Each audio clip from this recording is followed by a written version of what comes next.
آج ہم انشاءاللہ پڑھیں گے پارہ نمبر 13 سورہ ابراہیم اور آیت نمبر 50 سے۔ اعوذ باللہ من الشیطان الرجیم، بسم اللہ الرحمن الرحیم۔ سرابیلہم من قطران وتغشی وجوہہم النار لیجزی اللہ کل نفس ما کسبت ان اللہ سریع الحساب۔ صدق اللہ العظیم۔ جزاک اللہ خیر نسیم، جزاک اللہ خیر، آمین ثم آمین۔ آمین، اعوذ جزاک باللہ اللہ۔ من الشیطان الرجیم، بسم اللہ الرحمن الرحیم۔ رب اشرح لی صدری ویسر لی امری واحلل عقدۃ من لسانی یفقہوا قولی۔ رب زدنی علما، اللہم فقہنا فی الدین، اللہم انی اسألک علما نافعا وعملا متقبلا ورزقا طیبا۔ بسم اللہ الرحمن الرحیم۔ اس کا جو آج کا جو ٹاپک ہے وہ یہ ہے کہ ابوہیت واحدہ کا عقیدہ پوری زندگی کی بنیاد ہے، پوری زندگی کی بنیاد ہے۔ ابوہیت واحدہ کا عقیدہ جو ہے وہ پوری زندگی کی بنیاد بنتی ہے۔ اب یہ کس طرح سے ہے؟ اسے ہم سمجھتے ہیں کہ عقیدہ توحید صرف ایک ایسا عقیدہ نہیں ہے جو ضمیر میں چھپا ہوا ہو اور قائم ہو، بلکہ اس کا پوری جو ہے اس کا تعلق جو ہے پوری زندگی پہ محیط ہے، پوری زندگی پر محیط ہے۔ صرف ایک تھوڑا عقیدہ یا کوئی جو ضمیر ہمارے اندر ہمارے بیٹھا ہے صرف اس پر ہی قائم نہیں ہے، بلکہ اس کا تعلق جو ہے پوری زندگی سے ہے۔ اور عقیدے کی حدود کیا ہے؟ ایک ساکن عقیدہ عقائد سے بہت وسیع اور دور تک پھیلی ہوئی ہے۔ عقیدے کی حدود کیا ہے؟ یعنی ہم یہ نہیں سوچیں کہ بس یہ ہمارا عقیدہ ہے بس اتنا ہی سا ہے، نہیں، پوری زندگی پر وہ محیط ہے۔ اور یہ جو ہے بالکل ایک ساکن عقیدہ سے بہت وسیع اور دور تک ہے، صرف ایک عقیدہ نہیں کہ ساکن خاموشی کے ساتھ، بلکہ اس کا دائرہ بہت وسیع تر ہے۔ اور یہ حدود ساری زندگی کو محیط کیا ہوا اس نے، یہ عقیدہ جو ہے حدود جو ہے ساری زندگی کو، یعنی کہ ہماری جب سے ہم شعور پہ آتے ہیں اس وقت سے لے کر جب تک ہم اللہ کے پاس نہیں چلے جاتے اس وقت تک ہماری پوری زندگی کو اس نے اپنے اس میں رکھا ہوا ہے۔ عقیدہ جو ہے ہمارا اس کی کسی جانب اپنے سے باہر ہونے نہیں دیتی ہے، وہ مطلب ایک سیکنڈ کے لیے بھی ہم اپنے عقیدے سے باہر نہیں جا سکتے۔ اسلام کے نزدیک کیا ہوتی ہے؟ حاکمیت جو ہے وہ اپنی تمام شاخوں سمیت، دراصل عقیدہ ہی ایک جو ہے اصل اس کا ہیڈ ہے۔ یعنی کہ اسلام کے نزدیک حاکمیت کس کی؟ اللہ رب العالمین کی۔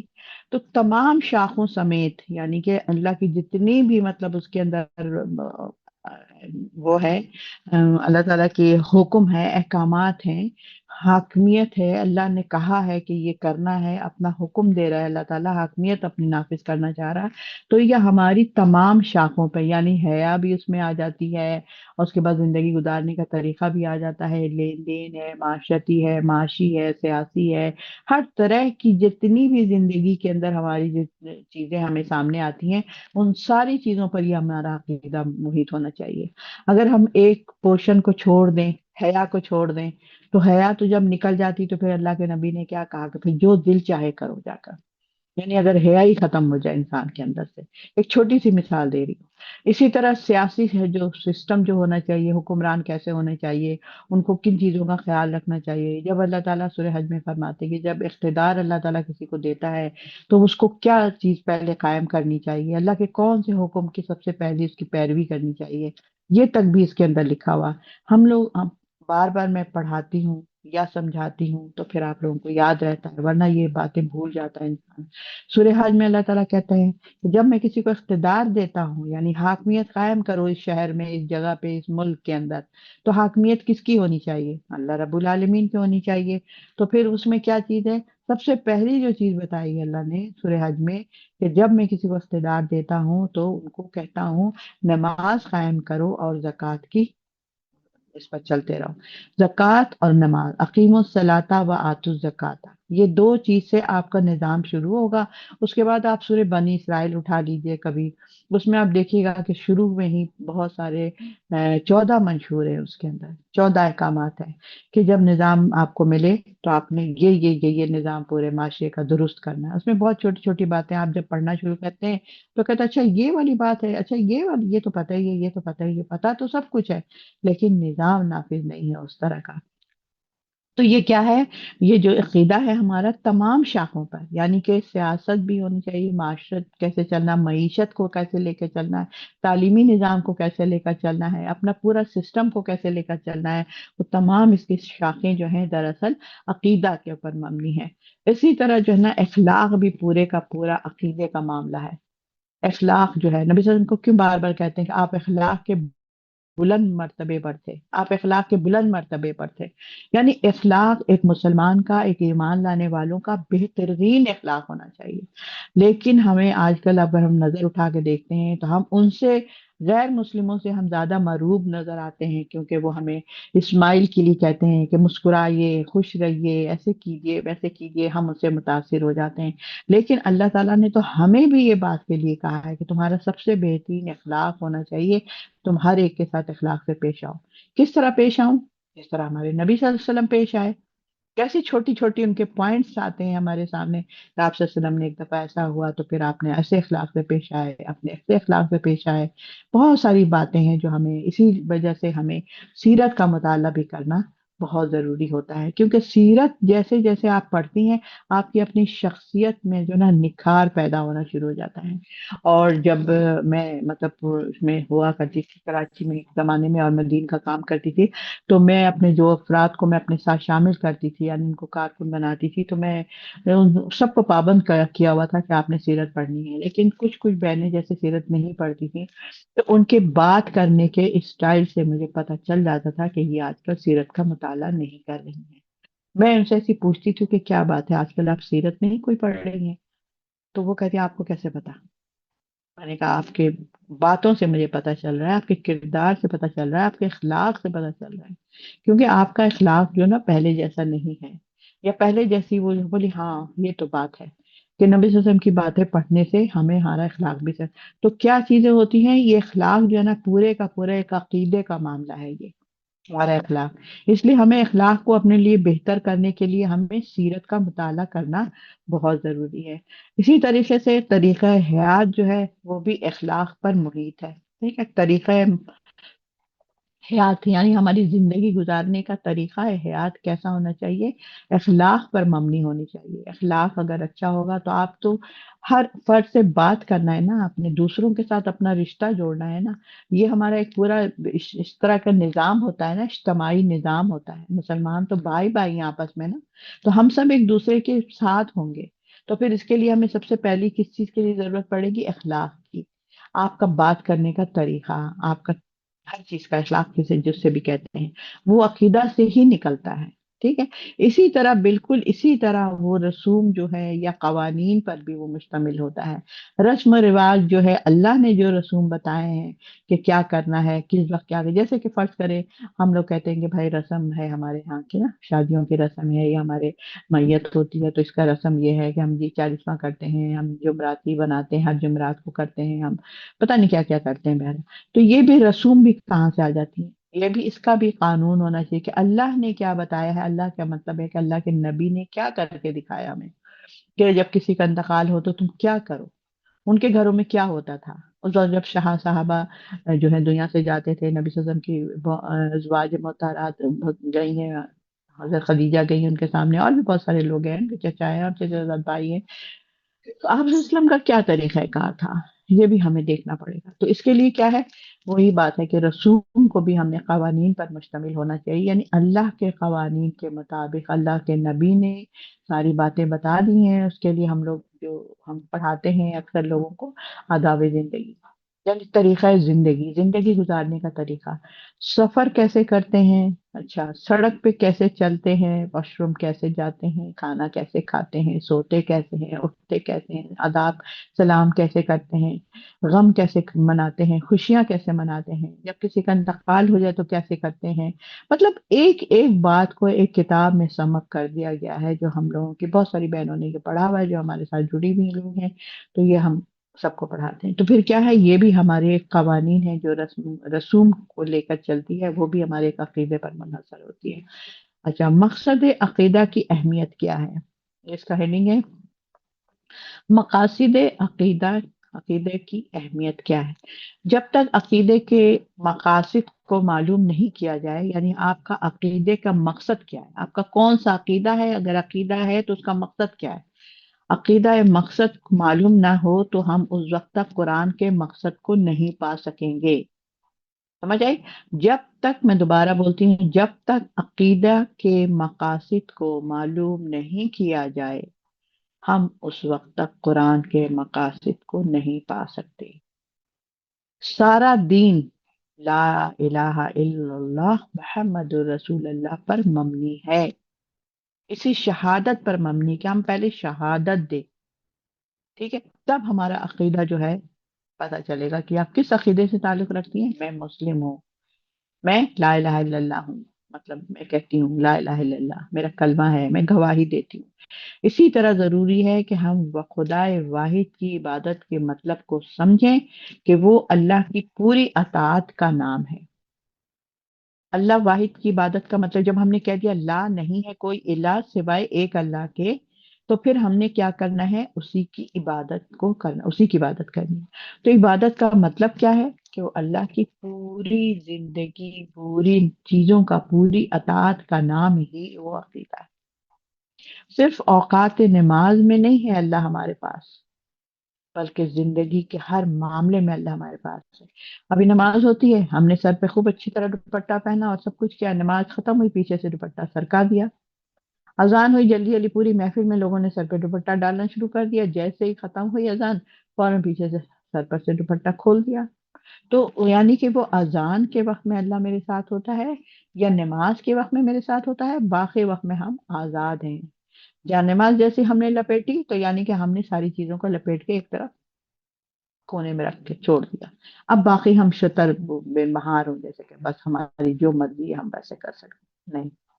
تو یہ جو میں آپ کو بتا رہی ہوں کہ عقیدہ کا مقصد کیا ہے، کہ جب تک ہمیں نہیں معلوم ہوگا اس وقت تک ہم قرآن کے مقاصد کو نہیں پا سکیں گے، کہ قرآن آیا کیوں تھا، قرآن کا مقصد کیا ہے، قرآن ہم کیوں پڑھیں. جیسے لوگ نہیں پڑھتے ہیں نا، تو ان سے پوچھیے کہ نہیں پڑھتے ہیں تو آپ مطمئن ہیں، آپ خوش ہیں، آپ نے اپنی پوری زندگی بہت اچھی گزاری ہے، قرآن کے مطابق گزاری ہے نہیں نا؟ تو پھر آپ کس طرح کا عقیدہ آپ کا، آپ کس طرح کے مسلمان ہیں، پھر آپ کس طرح سے آپ نے کلمہ پڑھا ہے، آپ نے کیسے کہا کہ لا نہیں ہے کوئی لا؟ آپ نے تو اپنے نفس کو، اپنے خاندان کو، اپنے رسم و رواج کو، اپنے وقت کو، اپنے کھانے پینے کو، ہر چیز کو اپنے لا بنایا ہوا ہے. پہلے یہ ضروری ہے، پہلے یہ ضروری ہے، پہلے یہ ضروری ہے. جب بھی پوچھو تو کہتے ٹائم نہیں ملتا ہے، ٹائم نہیں ملتا ہے، پہلے یہ ضروری ہے، اس کے بعد قرآن سنوں گی. اگر ٹائم کہیں سے بچا گیا اور یاد رہا تو بیٹھ جاؤں گی کلاس میں، ورنہ ٹائم کدھر ہے؟ جھوٹ بولتے ہیں سب، ٹائم نہیں ہے. اللہ تعالیٰ نے کیا 24 گھنٹہ دیا تو کافی نہیں، 48 گھنٹہ دیتا تو کیا کافی ہو جاتا؟ اچھا، اب عبادت سنام، سنام سے کیا مراد ہے؟ عبادت سنام اب جب پڑھیں گے پتہ چلے گا. ابراہیم علیہ السلام نے جس عبادت سیام سے اپنے آپ کو اور اپنی اولاد کو بچایا تھا، اللہ سے دعا کی تھی. کیا؟ وہ فقط اس سادہ صورت پہ مشتمل مثال تھی کہ جو اہل عرب جو تھے، زمانہ جہالت میں اختیار کرتے تھے، جہالت اختیار کرتے تھے، اور یا جیسے مختلف، جیسے ان کے بت تھے اور ان کی پرستانہ تہذیبیں تھیں، اور مختلف صورتوں میں اختیار کرتی تھیں، اور وہ پتھروں کے ساتھ، درختوں کے ساتھ، بعض حیوانات کے ساتھ، پرندوں کے ساتھ، ستاروں کے ساتھ، آگ کے ساتھ، اور اسی طرح سے مجسمہ بنا کر پتھروں کا. یہ سب سادہ صورتیں اللہ کے ساتھ شرک کے تمام صورتوں پر مشتمل نہیں ہیں. یہ ساری چیزیں جو وہ لوگ کرتے تھے یہ جو ہے اللہ کے ساتھ شرک کی تمام صورتوں پر مشتمل نہیں ہے، یعنی کہ ان کی یہ عبادت ہے لیکن یہ عبادت نہیں کہا ہے اللہ نے ان لوگوں کی عبادت کرنے کے لیے، پتھروں کی، درختوں کی، حیوانات کی، آگ کی، سورج کی، چاند کی، ستاروں کی، گائے کی، یہ سب نہیں کہا گیا ہے کرنے کے لیے۔ اور اللہ کے سوا عبادت جو ہے اس میں صورت پر محیط نہیں ہے۔ اگر ہم شرک کو صرف اس سادہ اور ابتدائی صورت میں شرک پر دیکھتے ہیں تو دیگر بہت سی صورتیں اس میں داخل ہونے سے رہ جائیں گی، اور اس کی کوئی واحد جو ہے اس کے جو حدود جو ہے وہ انتہا نہیں ہے۔ اس طرح بہت سی جو ہے شرک جو ہے ایسی صورت میں ہمیں صحیح طور پر شرک دکھائی دینے سے بچ جاتی ہے، یعنی ہمیں پتہ ہی نہیں چلتا کہ یہ شرک ہے۔ جیسے ہم نے آپ کو بتایا ہے، کالا دھاگا لگا لیا، گاڑی میں دھاگا لگا لیا، گھروں میں کوئی ایسی چیز رکھ دیا، لال مرچوں کے ساتھ آپ نے چولہے پہ جلا لیا، نظر ختم ہو گئی، تو یہ سب چیزوں کی کوئی اہمیت نہیں ہے، نہ اللہ کے نبی نے اس طرح بتایا، اور یہ شرک ہو جاتا ہے۔ یعنی کہ یہ جو مرچیں تھی اس نے آپ کو بچایا ہے نا، کالے رنگ کا جو کپڑا اپنی گاڑی میں باندھا تھا وہ کپڑے نے آپ کی گاڑی کو بچا رہا ہے نا، کپڑے میں اتنی طاقت ہے، کیا وہ خدا ہے؟ تو یہ چیزیں ہمیں اگر تھوڑا سا اس کی گہرائی میں جائے نا تو پھر پتا چلتا ہے کہ یہ کہاں سے آئی ہے یہ چیز، کہ کالے رنگ کا ٹیکا لگا دو یا کالے رنگ کا وہ کر دو، اس سے نظر ختم ہو گئی۔ اللہ کے نبی نے تو نظر کی دعا مطلب بتائی ہے پڑھنے کے لیے، حضرت حسن حسین کو پڑھ کے دم کیا کرتے تھے آپ صلی اللہ علیہ وسلم، تو ہم بھی اسی طرح دم کر لیں، اپنی گاڑیوں پہ کر لیں، اس پہ کر لیں، آئے تک کرسی پڑھ لیں، کچھ بھی کر لیں۔ تو اسی طرح سے کیا ہوتی ہے، بہت ساری شرک جو ہوتی ہے وہ ہمارے اندر داخل ہو جاتی ہے، اور اس طرح بہت سی شرک کیا صورت جو ہے یہ ہمیں اس انسانیت کی سے مطلب وہ پھر کیا ہوتی ہے، ہمارے ساتھ شرک جو ہے چمٹ جاتی ہے، احساس ہی نہیں ہوتا، پوری زندگی ہماری گزر گئی، ہمیں احساس ہی نہیں ہوا کہ ہم نے کہاں کہاں پر شرک کیا۔ تو یہ بات ضروری ہے کہ طبیعت شرک سے ادراک میں پوری گہرائی سے کام لیا جائے، غور کیا جائے، پوری گہرائی سے اپنا مطالعہ کریں۔ اب آپ لوگ سن لیا ہے نا، سب لوگوں نے اور کئی دفعہ سے سنا ہے کہ شرک کیا ہوتا ہے، شرک کیا ہوتی ہے، تو کم سے کم اب تو چھوڑ دیں، ٹھیک ہے؟ تو ان کے ساتھ جو ہے نا بت پرستی بھی کبھی ایک ان کا ساتھ تعلق ہوتا تھا۔ اچھا، اب شرک باللہ کی صحیح تعریف کیا ہے؟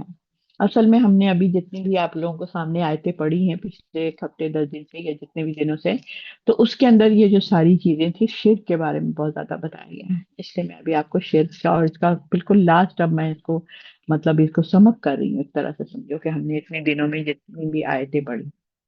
تو شرک کیا ہے؟ شرک باللہ کی صحیح تعریف کیا ہے اصل میں؟ اور دیکھیں یہ ہمارے لیے بہت اہم چیزیں ہوتی ہیں، بظاہر لگتا ہے شرک وغیرہ کی کیا باتیں ہیں بھائی، کوئی اور بات بتائیں، نہیں، ہمیں پتہ ہی نہیں چلتا کہ شرک ہمارے پاس کیسے داخل ہو جاتا ہے۔ شرک باللہ جو لا الہ الا اللہ کی شہادت کے خلاف ہے، آپ لا الہ الا اللہ پڑھ لیجئے تو پھر شرک نہیں کر سکتے، اگر شرک کر رہے ہیں تو پھر لا الہ الا اللہ کا تو کوئی کام ہی نہیں ہے، ہم نے تو معبود ہی نہیں اللہ کو بنایا، ہم نے تو بھائی یہ دھاگے کو بنا لیا، ہم نے فلانے کو بنا لیا، ہم نے مرچوں کو بنا لیا، اور پتہ نہیں کیا کیا چیزیں ہوتی ہیں، جو بھی بہت سارے لوگ بہت سارے الٹے پلٹے کام کرتے ہیں، تو یہ کر دو تو وہ کر دو، تو پھر شرک باللہ جو ہے لا الہ الا اللہ کی شہادت کے خلاف ہے، وہ انسانی زندگی کی ہر اس حالت میں، ہر اس شان میں اور ہر اس رسم میں جلوہ گر ہو جاتی ہے، ٹھیک ہے؟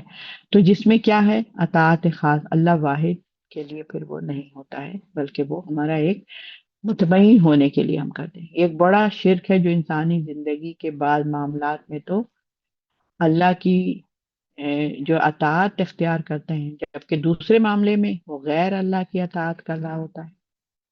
جہاں پر ہم نے ایسا دیکھا وہ اس طرح کی چیزوں پر ہم نے شروع کر دیا تو وہ غیر اللہ ہو گیا، اللہ کو پیچھے کر دیا۔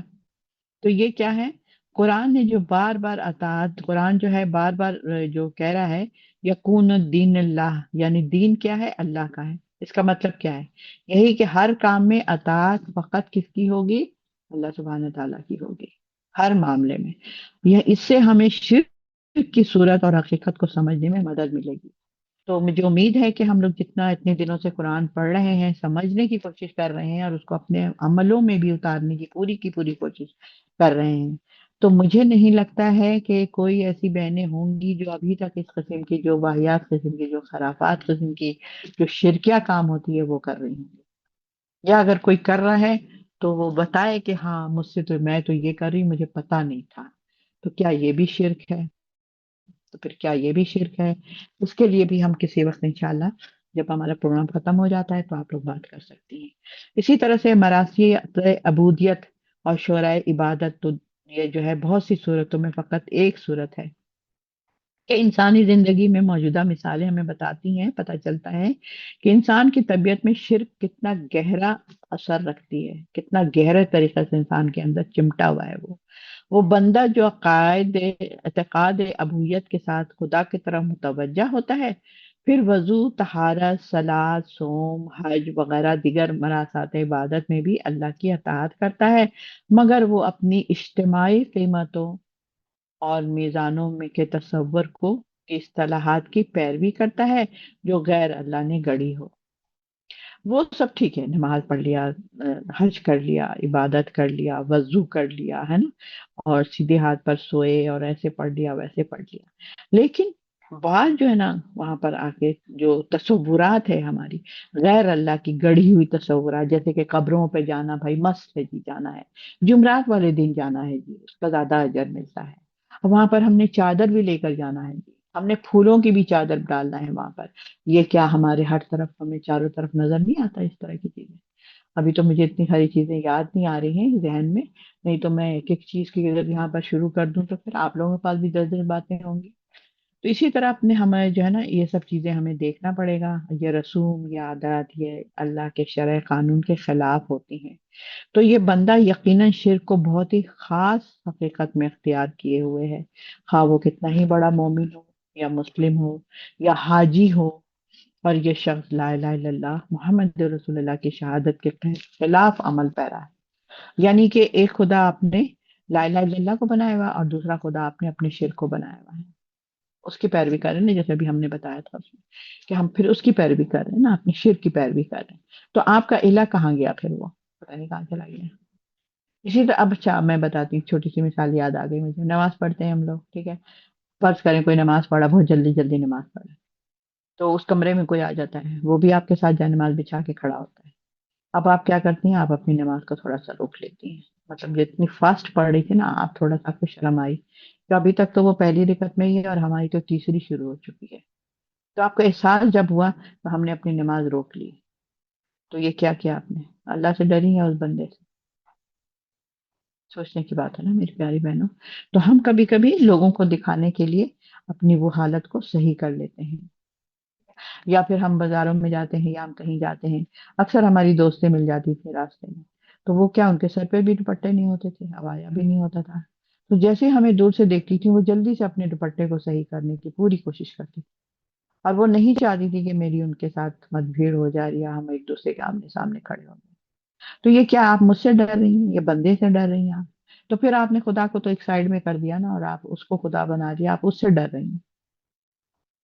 اگر انسان اس کو گہرائی میں جائے نا تو بولے کہ یار میں کتنی بے وقوف ہوں یار، اگر مجھے ڈر نہیں ہے تو میں اللہ سے کیوں نہ ڈروں گی، اس بندے سے کیوں ڈروں؟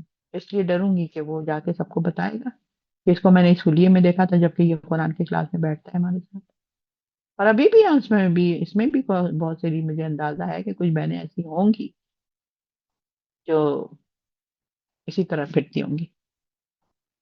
تو یہ سب کیا ہے؟ لا الہ الا اللہ محمد رسول اللہ کی شہادت کے خلاف ہے، کہتے کچھ ہیں کرتے کچھ ہیں۔ یہی وہ شرک ہے جس سے آج کل لوگ بہت زیادہ غافل ہیں، اور وہ ہر وقت اپنے اندر جو ہے رخصت چاہتے ہیں، نرم رویہ چاہتے ہیں، نرمی کرنا چاہتے ہیں، اگر کوئی آپ کو سمجھائے تو بولیں گے بھائی چلو کوئی اور ٹاپک پہ بات کرو، چلو چھوڑو رہنے دو نا، اچھا ٹھیک ہے نا، اچھا سن لیا، یہ بات مت کرو، کیونکہ ہمیں ذہن دل میں ہمارا وہ ہو رہا ہے، اور جدید بتوں کے تقاضوں بھی اسی طرح سے ہیں۔ اللہ کا دین زندگی کے تمام جزیات کو محیط رکھا ہوا ہے۔ اللہ کا دین یہ نہیں ہے جیسے کہ زبان سے مسلم کہلانے والے برائے نام مسلم میں دین سمجھتے ہیں۔ اللہ کا دین زندگی کے تمام جزیات کو محیط کیا ہوا ہے، روزمرہ کی زندگی پر مشتمل ہے، اور اس کی تفصیلات کا حکم بھی بتایا گیا ہے، روزمرہ کی زندگی پر یہ مشتمل ہے، ٹھیک ہے، جو ہمارا عقیدہ ہے، روزمرہ کی زندگی کی ہر ہر جز میں اللہ کی جو ہے دینیت، مطلب دین، اور صرف اصول ہی نہیں ہے جیسے آج کل روح اسلام کا نام دیا جاتا ہے، یہ دین ہے، اور اللہ تعالیٰ کسی سے اس کی تفصیل دین کے سوا اور کسی دین کو قبول نہیں کرتا۔ شرک کیا ہے؟ شرک باللہ صرف غیر اللہ کی عبودیت کو ماننے کا نام نہیں ہے کہ غیر اللہ کو مانے، کوئی بت کو رکھ کر کے ہم نے اس کو جا کے پوجا تو ہم نہیں کر رہے، یا ہم ہندوؤں کی طرح سے تو رام رام بیٹھ کر نہیں کر رہے. ٹھیک ہے. شرک باللہ صرف غیر اللہ کی عبودیت کو ماننے کا نام نہیں ہے، بلکہ کیا ہے، ارباب من دون اللہ کو، مطلب پورے کے پورے اللہ کو اپنے ساتھ حاکم فیصلہ کن مان لینا ہی اصل میں وہ جو ہے وہ ہے کہ اصل میں آپ نے کرنا کیا ہے، اللہ کی ہر بات کو ماننا ہے. اس میں شرک ہمارے پاس نہیں ہے. بتوں کی عبادت کیا ہوتی ہے؟ صرف پتھر ہے، دھات ہو، لکڑی کے بتوں کے آگے سجدہ ریزی کا نام. اس طرح ان کا بھی، وہ بھی ان کا نام نہیں ہے، بلکہ غیر اللہ کے لیے شعر شعر نعرے یہ سب بھی مقرر کر کے ان کی پیروی کا بھی نام ہے. ہم جے ماتا پتہ نہیں کیا کیا انڈیا والے لوگ بولتے ہیں، تو وہ بھی آواز لگائیں، تو یہ بھی مطلب شرکیہ ہے. تو مطلب چھوٹی چھوٹی باتیں انہوں نے مفسر نے بتائی ہے یہاں پر کہ اگر یہ سب کچھ اللہ کے لیے ہے تو وہ دین اللہ میں ہے، اور اگر غیر اللہ کے لیے ہے تو وہ مشرک ہے. اور اس میں یہ چھوٹی سی ایک اصل میں سارے کا سارا لب لباب یہی ہے کہ اگر یہ سب کچھ اللہ کے لیے ہے، یعنی اللہ کے لیے آپ کر رہی ہیں، اپنی نماز میں دکھاوا نہیں کر رہی ہیں، اپنے لوگوں کے لیے نہیں کر رہی ہیں، یا آپ کسی نے کچھ کہہ دیا یہ کر لو یہ کر لو وہ کر لو ہم کر پڑے، تو یہ سب نہیں ہو. کالی بلی آگے سے گزر گئی ہو اب یہ کیا ہو گیا. تو اگر یہ سب کچھ اللہ کے لیے ہے تو وہ دین اللہ میں ہے، اور اگر غیر اللہ کے لیے ہے تو وہ مشرک ہوئے. پھر وہ اللہ کے لیے نہیں ہے، کسی اور کو دکھانے کے لیے، وہ مشرک ہو. مشرک صرف وہ نہیں ہے جو صرف بتوں کو رکھ کے اس کی پوجا کرتا ہے، بلکہ مشرک وہی ہے جو اللہ کو نہیں مانتا ہے یا اللہ کی نہیں مانتا ہے، اور وہ سب اپنی منمانی کر رہا ہوتا ہے. بس یہاں پر یہ چیز ختم ہو گئی ہے. وآخر دعوانا اور بس یہ بات ہے. خیر، تو السلام علیکم ورحمۃ اللہ وبرکاتہ. ربنا تقبل منا